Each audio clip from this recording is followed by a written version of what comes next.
Development of the Iowa Nutrient Reduction Strategy started in 2010 with Iowa DNR taking the lead in point sources, Iowa Department of Agriculture and Land Stewardship on non-point source, and then Iowa State University leading the science assessment. My role for the department is to lead efforts on the non-point source side of the nutrient reduction strategy. So the program that I manage, we work with farmers and landowners to put in conservation practices that are proven to reduce nutrients. We set priorities, we set up processes and things to work with farmers to incentivize and develop programs that can help scale up the adoption of those practices. Through the Hypoxia Task Force, we coordinate with our federal partners so that they can understand state needs and where our priorities are and how they can assist, whether that's through funding, policy actions, or anything else that we need to help scale up adoption of practices and advance our strategy. So the Iowa Nutrient Reduction Strategy's been in place for over 10 years. We've made a lot of progress, especially on the phosphorus side with reduced tillage, cover crops, soil testing. So we continue to evolve, whether it's a point source or in-field practices for phosphorus, or now more recently edge-of-field practices for nitrogen. Continue to make progress, and ultimately we'll continue to adapt to whether it's weather conditions or new technologies on farming practices, or even potentially markets for different crops in the future. We'll see how that goes, and we'll continue to do the research to make sure what we're doing on the farm performs like we want it to and still helps the farmer be productive, efficient, and profitable.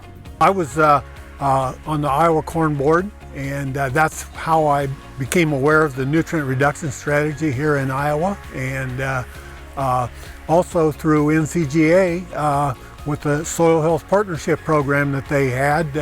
That's where we really got started with fall cover crops and no-till and all of those practices that it's really important for us here in Iowa to not load our waters with nutrients. And being a livestock farmer and all of that, I've been using all the practices I can on my farm to make sure that the water isn't polluted when it leaves our farm. As the state being the lead, we have an effect on what we can do in our state, and so we are working with farmers and landowners to put in proven conservation practices to reduce nutrients.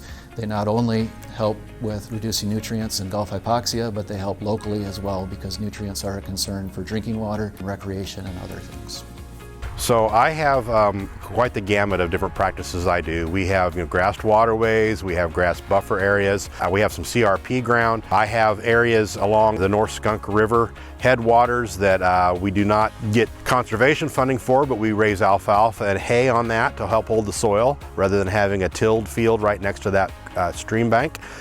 We have some no-till acres, and I have some cover crop / no-till acres that are both practices are done on that ground. As we think about the Iowa Nutrient Reduction Strategy, for us to move forward with it, it really takes farmers getting involved. As we think about the Iowa landscape, most of that is agricultural, private land. For us to reach those goals, we're really going to need to engage farmers in implementing those practices and thinking about what practices may work best on their land.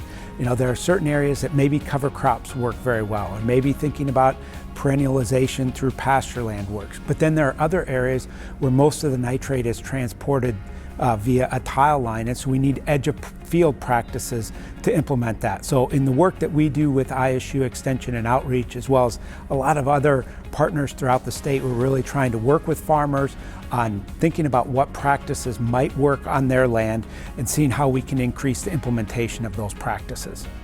Agriculture is certainly important in the state of Iowa, and we know that Iowa agriculture has evolved over the past few decades and will continue to evolve to meet the demands of consumers.